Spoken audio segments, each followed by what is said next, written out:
പീരുമേട് നിയോജക മണ്ഡലത്തിൽ വികസന തുടർച്ച ഉണ്ടാവണമെങ്കിൽ LDF സ്ഥാനാർത്ഥി വിജയിക്കണം. കേരളത്തിൽ ഭരണ തുടർച്ച ഉണ്ടാവുമെന്നും ES ബിജിമോൾ വാർത്താസമ്മേളനത്തിൽ അറിയിച്ചു. സ്ഥാനാർത്ഥിയുടെ വിജയത്തിനും വോട്ടഭ്യർത്ഥിക്കാനുമായി മുഖ്യമന്ത്രി പിണറായി വിജയൻ ഇന്ന് വൈകിട്ട് വണ്ടിപ്പെരിയാറിലെത്തുമെന്നും നേതാക്കൾ വാർത്താസമ്മേളനത്തിൽ പറഞ്ഞു.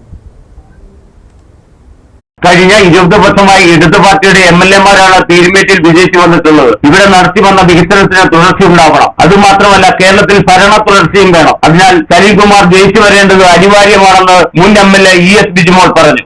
നമ്മളൊരു ഭരണ തുടർച്ച തീർച്ചയായിട്ടും കേരളത്തില് മൂന്നാമത് ഇടതുപക്ഷ ജനാധിപത്യ മുന്നണിയുടെ ഗവൺമെന്റിന് തുടർച്ച ഉണ്ടാകണമെന്ന് കേരളത്തിലെ മുഴുവൻ ആളുകളും ആഗ്രഹിക്കുകയാണ്. അതിന്റെ അതുപോലെ തന്നെ പീരുമേട് നിയോജക മണ്ഡലത്തിൽ വീണ്ടും ഇടതുപക്ഷ ജനാധിപത്യ മുന്നണിയുടെ സ്ഥാനാർത്ഥിയെ മത്സരിക്കുന്ന സഖാവ് സലീംകുമാർ MLA ആയി വരണമെന്നുള്ളത് പീരുമേട്ടിലെ മുഴുവൻ ആളുകളുടെയും ആഗ്രഹമാണ്. നമ്മളെല്ലാവരും അത് തന്നെയാണ് ആഗ്രഹിക്കുന്നത്. ഒരു വികസന തുടർച്ചയാണ് നമ്മൾ മുന്നോട്ട് വെക്കുന്ന മുദ്രാവാക്യം.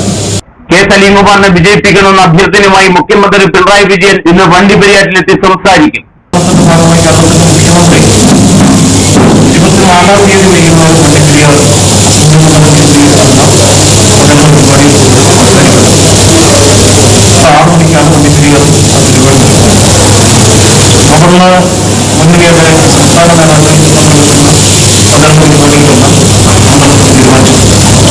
വാർത്താ സമ്മേളനത്തിൽ സ്ഥാനാർത്ഥി കെ സലീംകുമാർ, മുൻ MLA ES ബിജിമോൾ, നേതാക്കളായ R തിലകൻ, VR ശശി എന്നിവർ പങ്കെടുത്തു. Idukki vision news, Peermade.